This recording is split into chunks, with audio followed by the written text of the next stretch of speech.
ድህነትን ያመለጥኩ መስሎኝ የሀያቶቼን ቃል አምኜ ባላገባው። ከመጀመሪያው ባሌ በኋላ 3 ባሎች አገባው። ከሁሉም አንድ ልጅ ወለድኩ። ውስጤ አንድ ጥልቀት ያለው ጠባብ መቃብር ተቆፍሯል። መቃብሩን የቆፈሩት የልጆቼ አባቶች ጉድጓዱን ራሴው ገብቼበት እንድደፍነው ትተውልኝ ሄዱ። እኔ ዜማ ነኝ። የዛሬ ወጋችን እንዲህ ይጀምራል።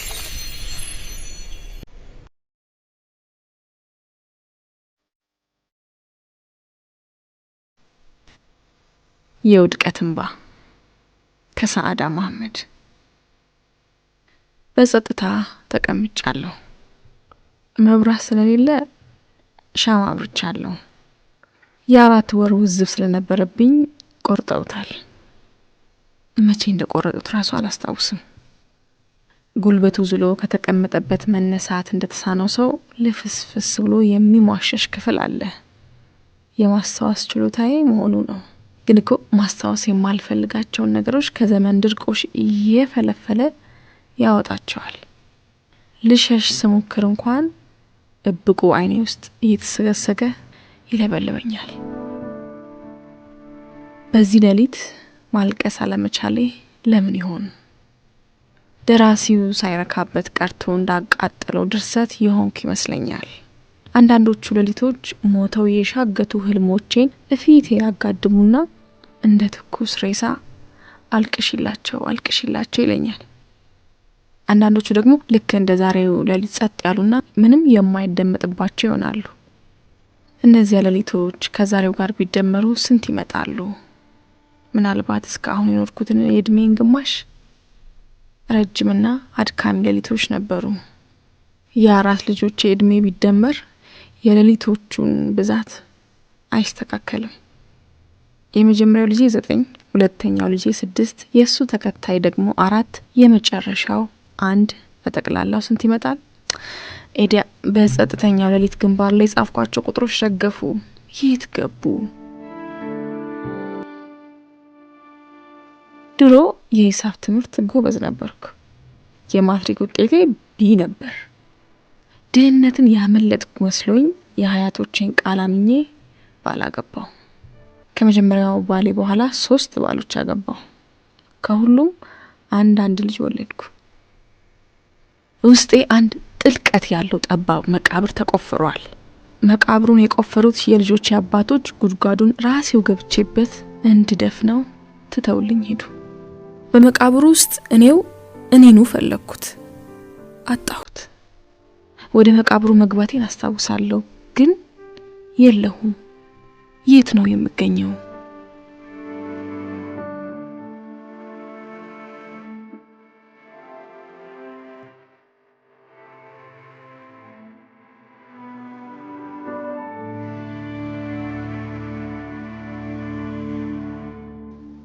የክፍሉ ብርሃን ደብዝዟል።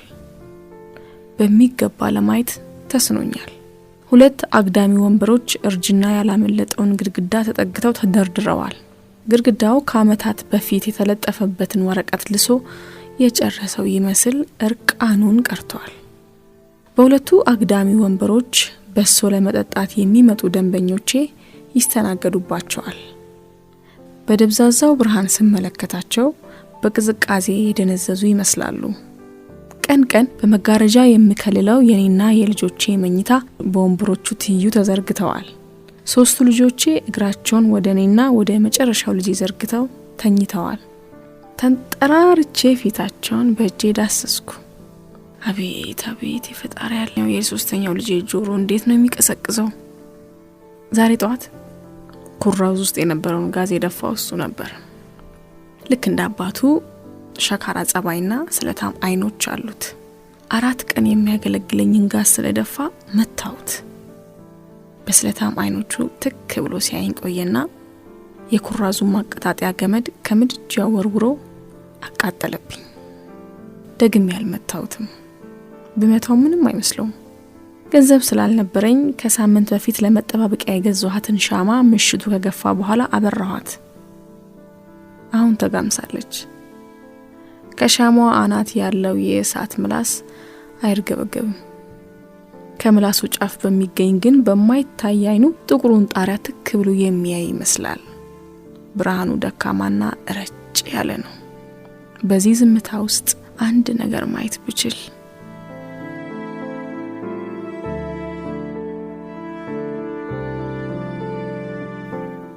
ሁለቱ የፊት ጥርሶቼ ከመለቃቸው በፊት መልኬ ምን ይመስል ነበር?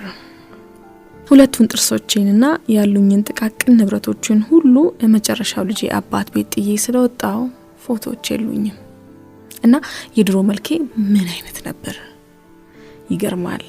የድሮ መልኬም ጠፋብኝ ማለት ነው። ክፍል ውስጥ የሚንቀሳቀስ ነገር የለም። በእንቅልፍ ልብ እንኳን የሚገላበጥ ሰው የለም እንዴ የልጆቼ ትንፋሻቸው ራሱ እኮ አይሰማም። ወዲያ ጥግ ከጨለመው ስፍራ አያቴ ተኝተዋል። ሲተኙ እንደ ሬሳ ነው። እርጅና ነው መሰል ሳይገላበጡ ይነጋላቸዋል። እድሜያቸው የገፋ ሲሄድ ተሳዳቢ የሆኑ መጡ። የመጀመሪያው ልጄ ለምን በሁሉም ነገር እንደሚቃወሙት አይገባኝም። ለሱ ብቻ የሚጠቀማቸው የስድብ ቃላት አሏቸው። ከአባቱ ስፋታ የመጣሁት እዚሁ ነው፣ እሳቸው ቤት። ያኔ ሴት አያቴ በጠና ታመው ነበር። ወዲያው ሞቱ። ከዚያ በኋላም ባል ያገባው እሄድና ተፋትቼ የምመለሰው ወደ ወንዱ አያቴ ቤት ነው። በየጊዜው እርጅና ባለ በሌላ አቅሙ እየጨመደዳቸው ከቁመታቸው ቀንሰው አገኛቸዋለሁ። አሁን ግን ለወራት አብረን ስለኖሩን ነው መሰለኝ ለውጣቸው እንብዛም አይታየኝም። የክፍሉ ጸጥታ ይሁን ወይም የራሴ ዝምታ ቤቱን የተዳፈነ ምድጃ አስመስሎታል። የለም ልክ አይደለሁም፣ የተዳፈነ ውስጤ ነው። ለረጅም ዓመታት ከገባሁበት ቅርፊት መሰል ድፍን ሰገባ ውስጥ ለመውጣት ስታገል ቆይቻለሁ። ቅርፊቴን ፈነካክቼ ለመውጣት ትግል ውስጥ እቆይና ሳይቻለኝ ይቀራል። እንዲህ ሲሆን የመፈልፈያ ጊዜው እንዳልደረሰ እንቁላል የሆንኩ ይመስለኛል። እዚያው ቅርፊት ውስጥ ቆያለሁ። ህይወት ህግጋቷን ጥሳለች። እንቁላሉ መፈልፈል ሲኖርበት ተደራቢ ቅርፊት ለበሰ። እኔ እንቁላሉ ነኝ። ወደ መፈልፈል ሳይሆን ወደ መበስበስ እየተጓዝኩ ነው።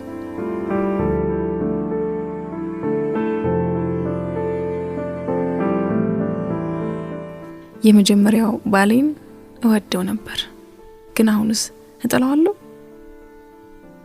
ታዲያ የመጀመሪያው ልጄ አይኖች የሚረብሹኝ ለምን ይሆን? ወላጆቼን አላውቃቸውም። እናቴ እኔን እንደወለደች መሞቷ ሲነገር ሰምቻለሁ። 9 ልጆች ወልዳለች። አባታችን ከእናታችን ሞት በኋላ 8 ወር ቆይቶ ራሱን አጠፋ። ሴት አያቴ ልጆቹን ማብላት ሲሳነው ሞቱን መረጠ እያሉ ብዙ ጊዜ ያለቃቅሱ ነበር።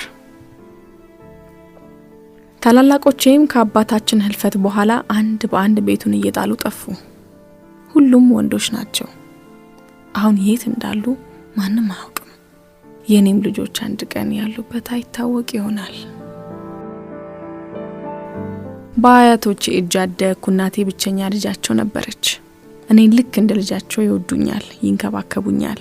እናቴን እንደምመስልና ፈጣሪ ለብቸኛ ልጃቸው ሞት በካሳ መልክ እኔን እንደሰጣቸው ዘውትር ይነግሩኛል። የሁለተኛ ደረጃ ትምህርቴን ሳጠናቀቅ ለሴት ልጅ ህይወቷ ትዳሯ ነው አሉና ሊድሩኝ ወሰኑ። ኮሌጅ መግባት ፈልግ ነበር። ሆኖም በዓለም ላይ ያሉኝ አያቶቼ አሻፈረኝ አሉ። ከማግባቴ በፊት ልማር ስላቸው ወደ መቃብር እንደሚሸኝ አስክሬን ደረት እየደቁ እንባ ተራጩብኝ። ድህነት ለአማራጭ ቦታ የለውም። እናም አገባው።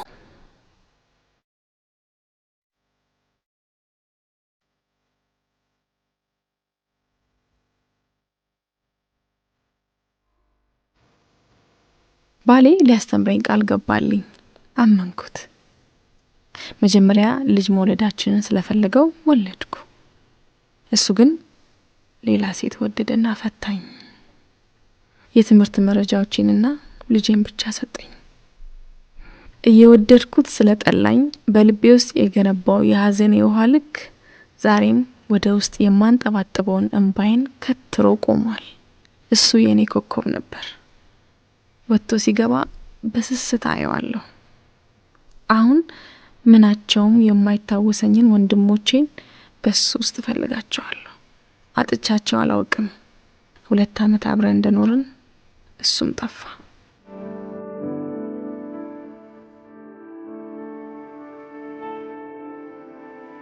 የብርሃኔን ገመዶች በሱ ፍቅር ውስጥ ነበር የፈተልኳቸው።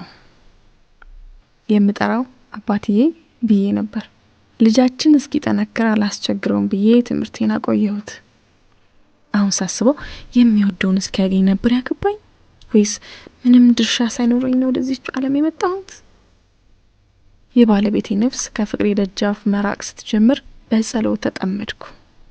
ብዙ ጸሎት፣ ብዙ እንባ፣ ብዙ ተስፋ፣ ብዙ ፍርሃት። አንድ ዕለት ግን እየጸለይኩ ሳለሁ ጸሎቴን ቀጥ አድርጌ አቆምኩት። በጸሎት ምን ላስተካክል እንደምችል አልገባሽ አለኝ። ፍቅር ኃያል ይመስለኝ ነበር፣ ነገር ግን ክህደትና ሐሰት ዘነጣጥለው በሉት። ቆዳውን ብቻ አስተረፉለት። እኔም በሽንፈቱ ቁርበት ተጋደምኩ። ትልቁ ሽንፈትም እኔ ሆንኩ። ስለዚህ ጸሎት ምን ያደርግልኛል? እኔ እውነት በፈጣሪ አምሳል ነው የተፈጠርኩት? በንጹህ ልብ በፍጹም የዋህነት ግን ባልጠራ አእምሮ የኮከቤን አቅጣጫ ተከተልኩ። ፍጹም በተሰበረ ልብ ጥልቅ በሆነ ሐዘንና ምሬት ግን ደግሞ በጠራ አእምሮ ኮከቤ ሲጠልቅ ተመለከትኩ። ይሄኔ ነበር እዚያ ቅርፊት መሰል ድፍን ሰገባ ውስጥ የገባሁት።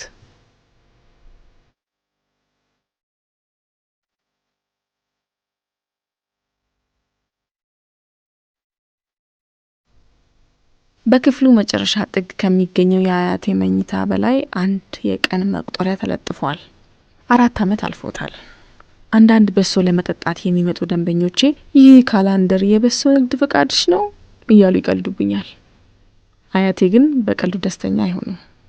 ከአያቴ አልጋ ፈንጠር ብሎ የበሶ መጠጫ ብርጭቆዎች የተደረደሩባት ትንሽዬ ጠረጴዛ አለች። ከስሯ በተቆፋፈረው ወለል ጣሪያው ወደ ውስጥ የሚተፋው ጠብታ ተጠራቅሟል። በጸጥታ የተገመደው ሌሊት ወና ወና ሸተተኝ። ህይወቴም ወና ወና ይሸተኛል። የሌሊቱ ዝምታ ይበልጥ እየተጫነኝ ነው። ለመሆኑ በየት በኩል እየገባ ይሆን እንዲህ የገዘፈው? ወደ ውጭ አደመጥኩ። ቀስ እያለ የከበደው ዝምታ ዱካውም አይሰማ። በጨሌና ዛጎል ያጌጠ ደመና ከሰማይ ዝቅ ብሎ የሚሰግር የሚመስል ድምጽ ያሰማኛል። እያካፋ ነው። ጥቃቅን የካፊያ ራሶች ቁልቁል ተወርውረው ከቤቱ ጣሪያ ይላተማሉ። ይህኔ ጥቃቅን ነጠብጣብ ሆነዋል። እኔም አንድ ቀን ወደ ጉድጓድ ወርጄ ከመቃብሬ ወለል ላይ እላተማለሁ። እናም አንዲት የቆሸሸች ትንሽ አጥንት ሆናለሁ።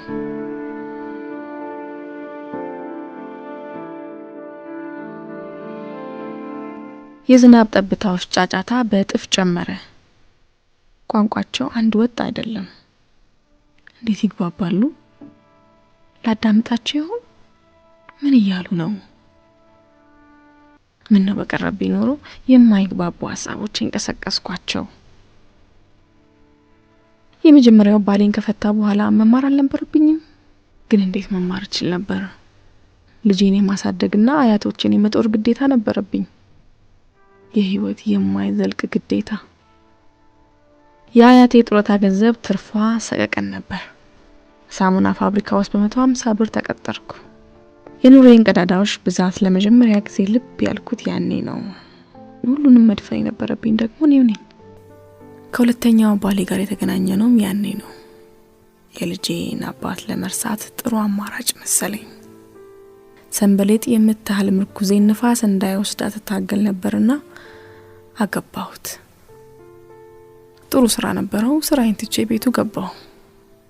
ልጄንም በህይወት የቀሩትን ወንድ አያቴንም ይወዳቸው ነበር። መማር እንደምፈልግ ነገርኩት። አምርሮ ተቃወመኝ። አመት ከመንፈቅ አብረን ኑረን አላፈቀርኩትም።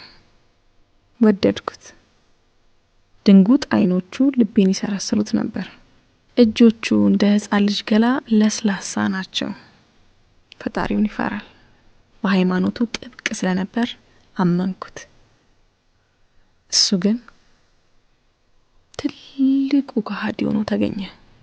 ከ5 ዓመት በፊት በሰርግ ያገባት ሚስት ነበረችው። 4 ዓመት ከኖረችበት ፈረንጅ ሀገር ስትመጣ ጥሎኝ ሄደ። ልጁ እንኳን አላባባውም። ከ2 ወራት በኋላ ተመልሶ መጥቶ 200 ብር ሰጠኝ። ወዲያው ተመልሶ ሄደ። ከወራት በኋላ ከሚስቱ ጋር ወደ አውሮፓ ሀገር መሄዱን ሰማ። ራሱን የሚወድና ምቾቱን የሚጠብቅ ሰው መሆኑን የተረዳሁት ከሄደ በኋላ ነው። 2 ልጆቼ ይዤ ወደ ሀያቴ ቤት ተመለስኩ።